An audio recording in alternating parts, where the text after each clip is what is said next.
Okay, then let me move on to the second and the main topic of today's talk: how to maximize one's own potential, your potentials. You have many tremendous potentials, and in other words, how to get self-actualization and how self-transcendence. I think many of you may have seen this pyramid shape. Abraham Maslow, who is a psychologist, proposed there are 5 tiers of hierarchy in human needs, starting from physiological needs at the bottom and to the self-actualization need at the top. So it's very natural for us to do our best or to aim at self-actualization. And so it is very important for you, for young people like you, to do their best, to do your best. But in my opinion, that is something that should be done by adults surrounding the young people. And these are the list of what we should do, the surrounding people should do. First of all, why don't we treat every child as a Stradivarius. You know Stradivarius?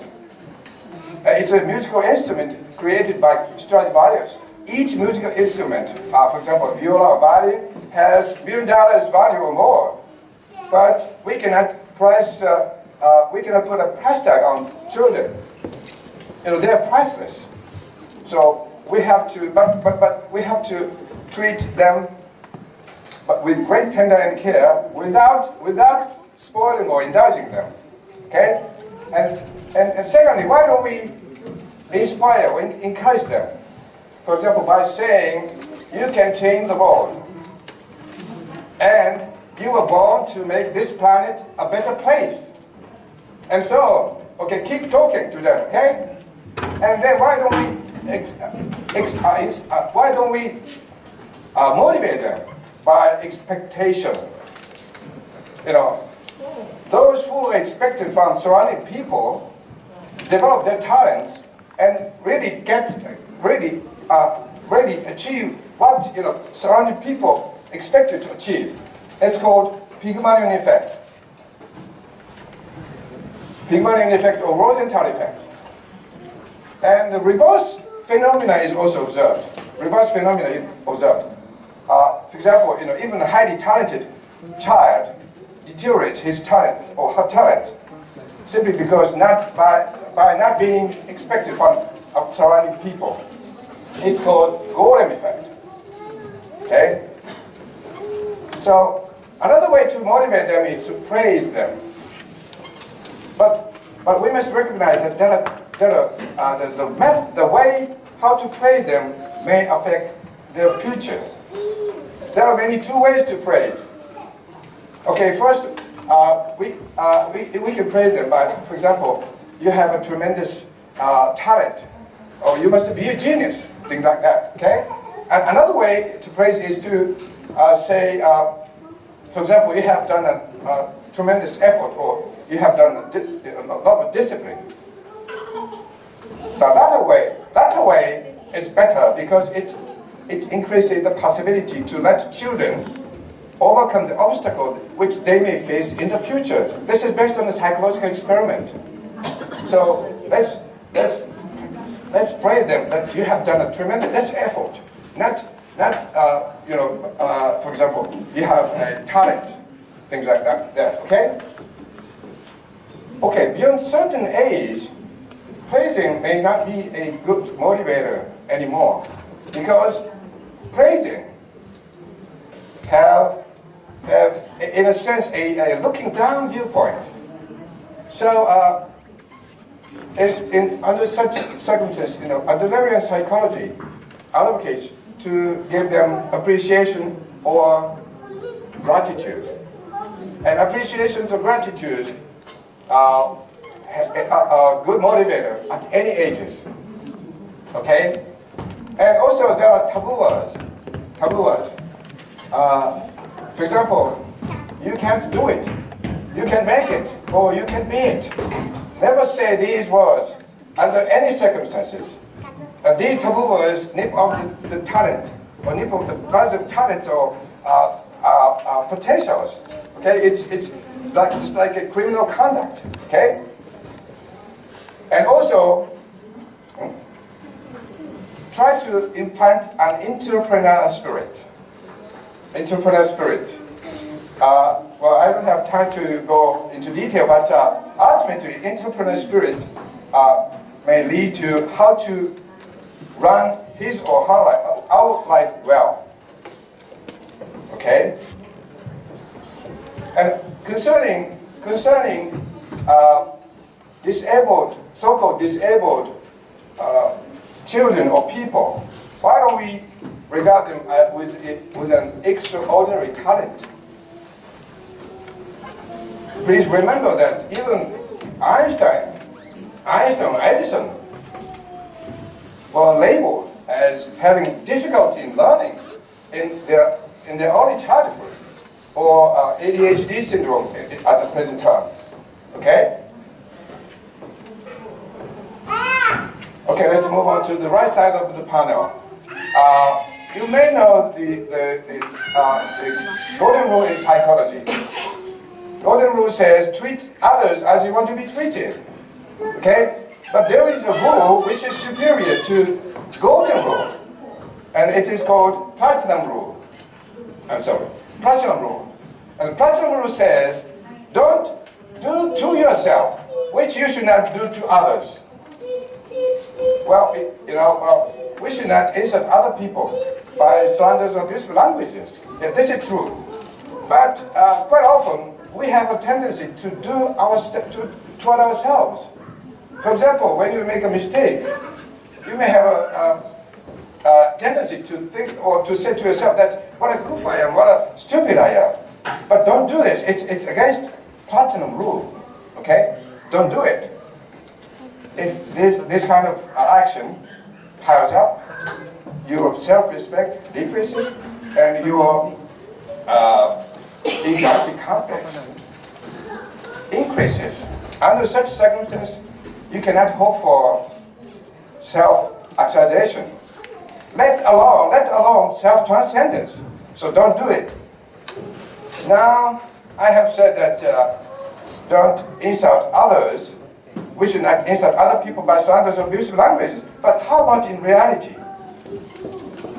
We are surrounded with so many abusive languages, aren't we? Especially in this internet society, right?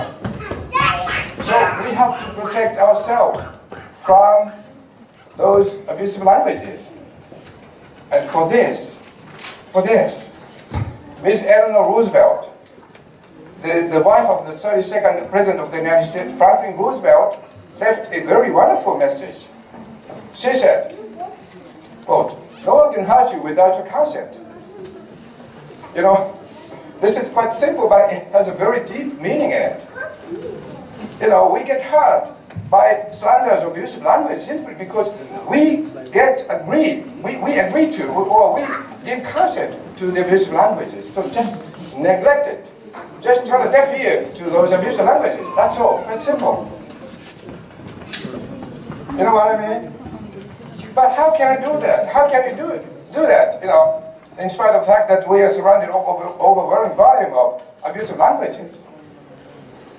There comes the meaning and mission of your life, the vocation of your life. If you have found established meaning or mission or vocation of your life, then those missions or vocations maybe it becomes the pillar or the mainstay in the center of yourself to rely on. So you won't be disturbed by those abusive languages, so you can neglect those abusive languages. Okay? So, let me ask you a question. So, those of you who think that there was at least one adult, except your parents, I mean, who inspired you, who encouraged you, or who expected to you in your early childhood, please raise your hand. 支える会の方々ですね。皆さんの中で小さい頃に皆さんをですね励ましたりですね、その皆さんに期待してくれた大人以外に誰かその両親以外に誰か一人でも大人がいたと思う方はですね、 Please raise your hand. Okay, good. Not many, but don't be discouraged other people, because you have come this far, you have come this far without those encouragement or expectation, which verifies that your self-discipline, your effort has been tremendous. Okay? So from now on, from today on, I ask every one of you to become a different person.